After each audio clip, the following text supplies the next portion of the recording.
Here we have a plane and a given point A that's in the plane. The position vector of point A is vector A here.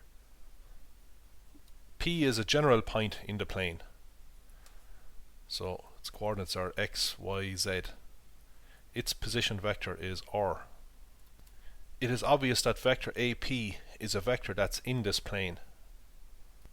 We know from the triangle law that vector AP is vector r minus vector A.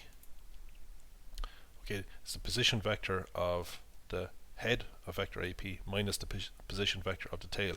Again, as a reminder, if you take vector A and add it onto vector AP, you'll get vector r by the triangle law.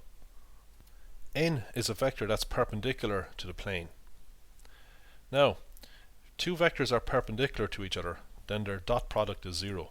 So if n is perpendicular to the plane, it's obviously perpendicular to any vector that's in the plane.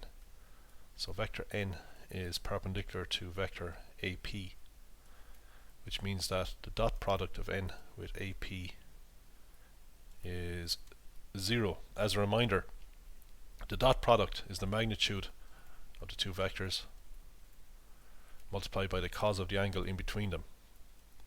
Well, the angle between them is 90 degrees and the cos of 90 is 0. So the dot product is 0. So we see that for any point in the plane which has position vector r, this relation must hold. So vector A is a given. That's the position vector of a given point in the plane. Now vector n is fixed as well. If the plane is fixed, well, there's only one vector that's perpendicular to the plane. Well, apart from scaling, but the direction is fixed. I mean, we could take a smaller vector that's perpendicular to the plane, but it'll be in the same direction as n. We could also invert the direction. That won't matter. So once we're given a position vector of a point in the plane and any vector that's perpendicular to the plane, then this relation must hold for all position vectors or for points, any point in the plane. Now if we want, we can write this equation like this. We know that the dot product is distributive over vector addition or subtraction. Proved that in an earlier video, and that means we can write our vector equation of the plane like this.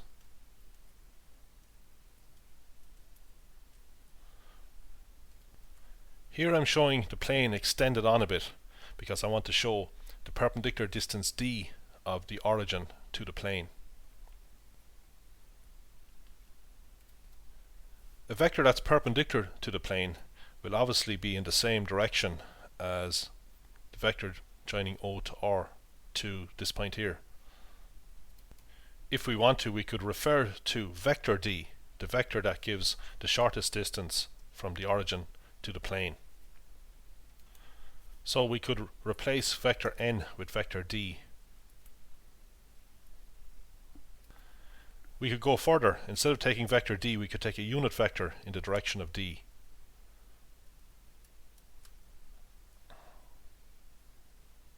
We could call this vector d hat.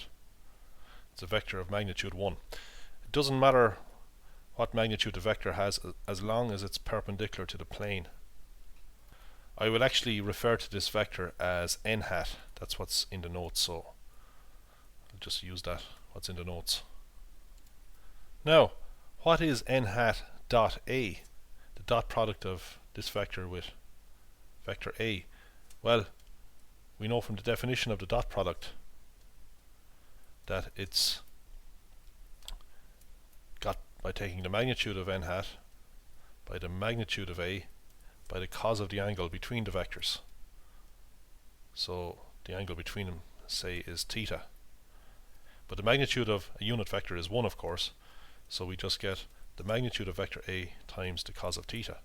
But if we get the magnitude of a multiplied by cos theta, we'll get the projection of vector a onto this here. But if I draw a line from this point to point A, this line is perpendicular to this vector d. So the projection of vector a in the direction of unit vector n is none other than this distance here, which is d. This quantity here is none other than the shortest distance d of the origin to the plane. So I can replace that with d. So here's a summary of that result.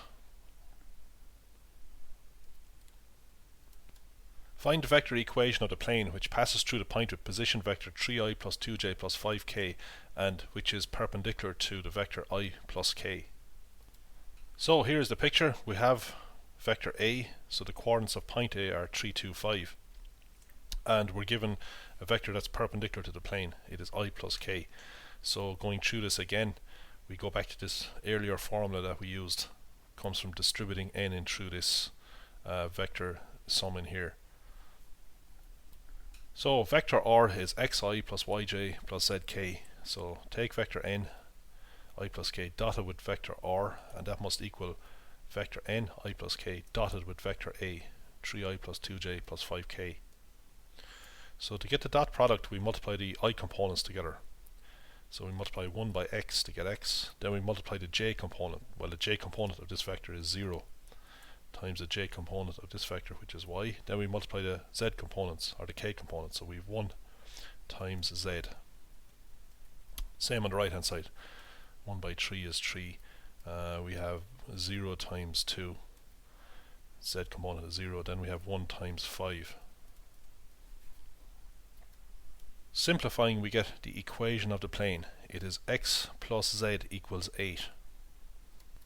Here is an example of a point that's on the plane. X is 5, z is 3, and as you can see, 5 plus 3 is 8. It doesn't actually matter about the y value. That can be anything.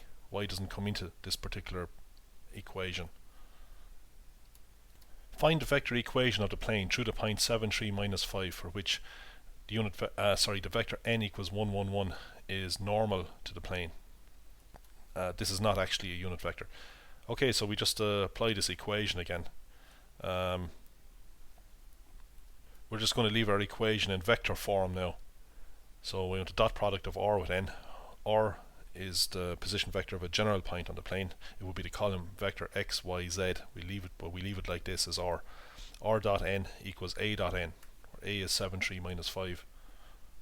To get the dot product of these two vectors, we just multiply the I components together, then the j components, then the z components, and add up the result. We get a scalar, of course. Next, we are going to get the distance of the plane from the origin.